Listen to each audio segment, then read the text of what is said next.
nagluto kasi si ma'am. Ay, naku, sayang. Katatapos lang namin kumain eh. Okay lang. Kasi si Mommy, late na nagising, kaya ngayon lang nakaluto.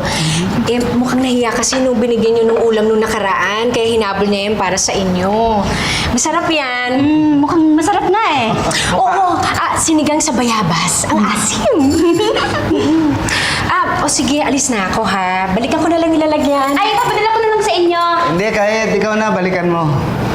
Hindi nga. Ipapadala ko na lang sa inyo. Okay, sige. Bye! Ay. Ano yun? Alin? Makatingin ka. Naku, ito naman. Tsaka ano, wala yun. Hindi ko gusto yung mga ganong katawan. Ay, anong gusto mo? Yung kagaya sa'yo. Tama na nga, huwag naman pag-usapan yan. Tikman na lang natin to sinigang. Baby, paglagay mo nga ako sa plato. Yes, sir. Tsaka iwalay mo yung taba, ah. Ayoko ng mataba, eh. Bakit? Hoy!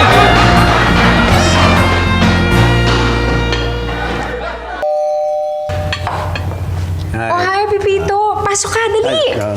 Hindi, Come in. soli ko lang tong lalagyan ng ulam nyo. Ay, talaga. Thank you. Pakilagay na lang doon. Okay. Sige. Uy, kain ka muna. Naku, hindi na. Sige na, ito na nakahanda na. Hindi, nakakaya eh. Sige na. Paano yan? Di ako na lang mapapahiya niyan. Oo, sige.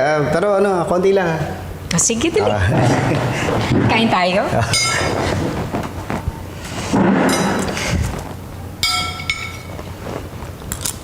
Sarap ah. Sarap ba?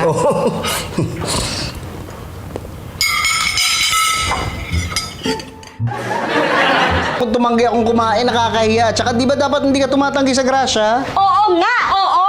Pero sana sinabi mo sa akin kasi kung wala namang mali siya, pwedeng sabihin sa akin, di ba? No, ano, kung sinabi ko sa'yo kumain na ako kay Nadidi, hindi ka magagalit? Magagalit. Yun na nga eh. Kaya nga, pero sana kung sinabi mo sa akin, alam mo sa sarili mong hindi ka nagsisinungaling.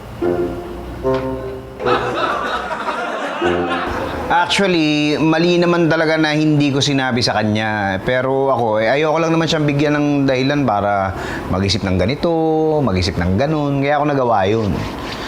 Kaya ngayon mismo, sa harap niyong lahat na nanonood, pinapangako ko na hindi ko nagagawin yun.